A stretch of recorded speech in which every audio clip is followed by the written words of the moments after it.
Yo, what's good? It's Izzles, aka the Artless Inker. Welcome back to another video, guys.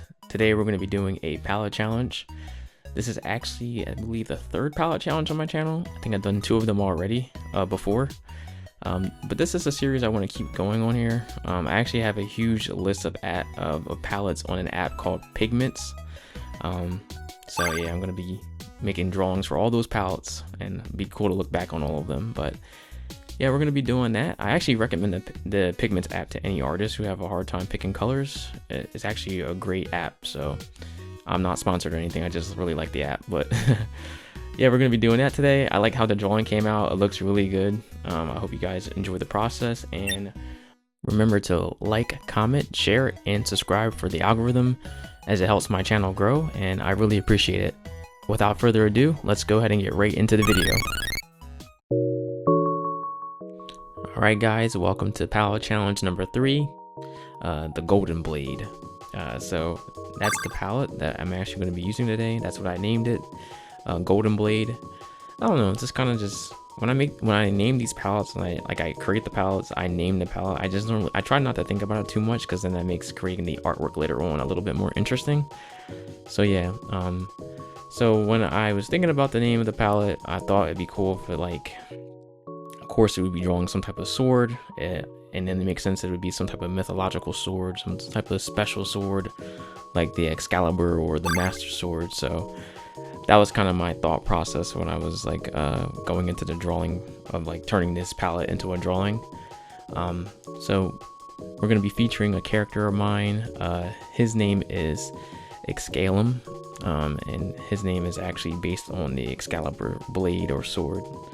So and in the world of my story, Excalum is like this really proficient sword wielder.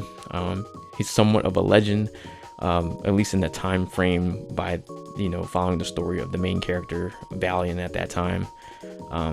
But I thought it'd be cool to showcase, in this piece of artwork, how exactly he got the sword. How did he find the sword? What did he do to get this legendary blade that has all this immense power? So that's what I'm drawing here, almost like a prequel or like a precursor to how, before he became this legend, he was a little swordsman or a little guy who lived in a village, just similar to kind of like Valiant's story, just kind of some average kid who finds this magical power or this magical item. So similar to a lot of characters in fiction. Link from the Legend of Zelda series is known for being just a very normal guy, and then one day he just wakes up and they're like, yeah, you're destined for great things. You are the Triforce of Courage wielder. So that's usually how it goes in a lot of those types of games and stories. So similar with Excalums as well. So let's go into a little bit of what the blade's powers are. I didn't really think too much about it.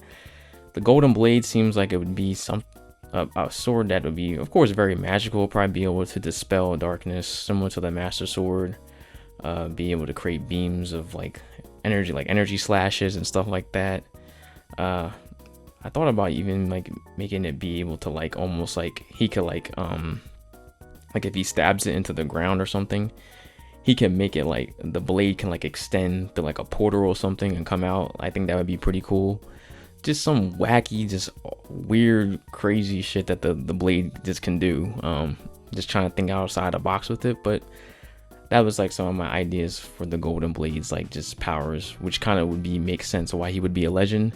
If he's fighting a bunch of monsters and he can just make the blade appear out of nowhere, wherever it doesn't matter where his target's at, he could just make the blade appear. That's kind of, yeah, that'd be kind of crazy, I ain't gonna lie.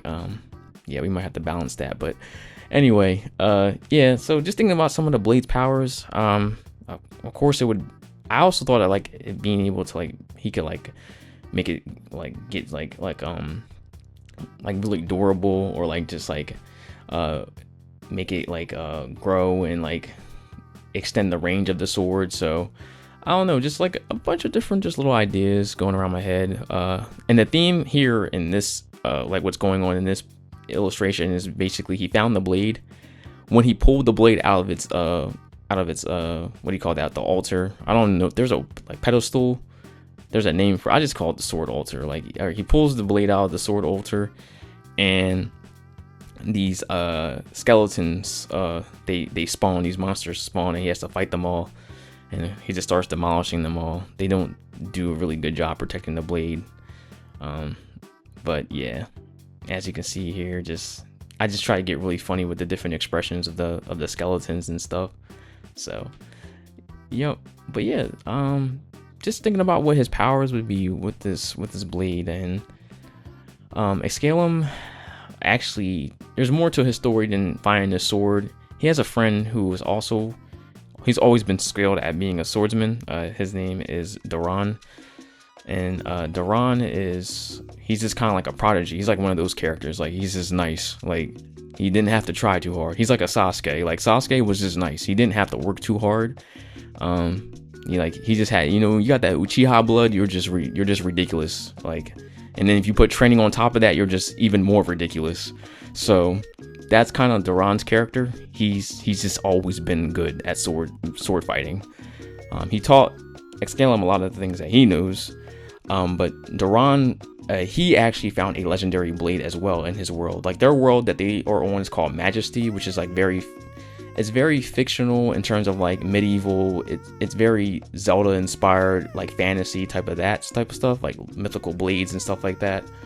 So Duran found one like way before Excalum ever found one. So he finally finds one. So now he feels like, okay, I can actually start to get on his level, because it doesn't matter like how good I get, as long as he has a legendary blade and I don't, I'm never going to be able to fight against them or show him that I'm on his level. And they're friends, so like they have like a friendly rivalry. So that was his like pretty much like what he was trying to get after like finds blade, put me on the level of him so that we can actually start competing. So that was like my thought process of like the story of why he's trying to find this blade so bad. So but yeah, so I don't know, I just like coming up with different like ideas for stories. I like drawing art and making it have like meaning. I mean, you can just make art for fun. It doesn't have to go too crazy. But when I'm making my like drawings and stuff, I just always think about the world and the characters and like what they would do. And I don't know, it's just something I can't help. It's just like I'm just a storyteller. I love telling stories. So yep, so Excalum finds a sword, he gets on level with Duran, and now they get to a point, at least by the time of like the timeline where Valiant and his friends are like starting to go on their adventures.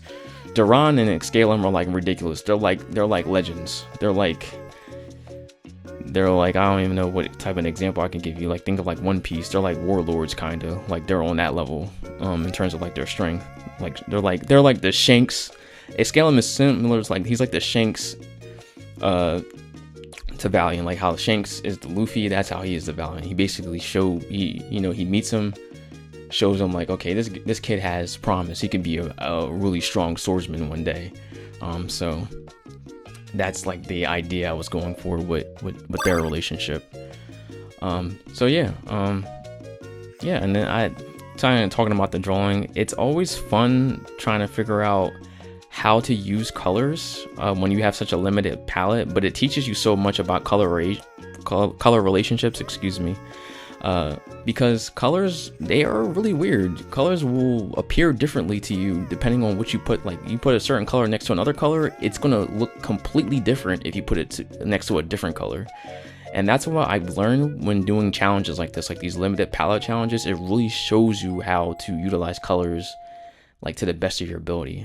So I recommend like any artist, if you have a hard time with color, like try limiting your palette so that you don't get overwhelmed, especially in digital art where you can have like so many different colors. It's like it gets kind of overwhelming. You really have to limit yourself to kind of, at least for me, it helps me to limit myself to really like figure out what colors I want to use. So, and that's something I've been kind of adopting going forward. So, and I really enjoy it. It's also kind of like a puzzle. Like you kind of figure out what colors don't work, what colors do work, and you kind of like, it's like you're putting together the pieces of the puzzle using color, which is really cool. Yeah, but yeah, I enjoyed this. This was a fun drawing I did here. of Escalum destroying these skeleton guys. I think it's hilarious. The one skeleton guy at the very bottom, they're just shocked at what he's witnessing. But yeah, just like little expressive details like that was always fun in art. But yeah, let me know guys what you think about the art, and if you're would like to see some more drawings like this.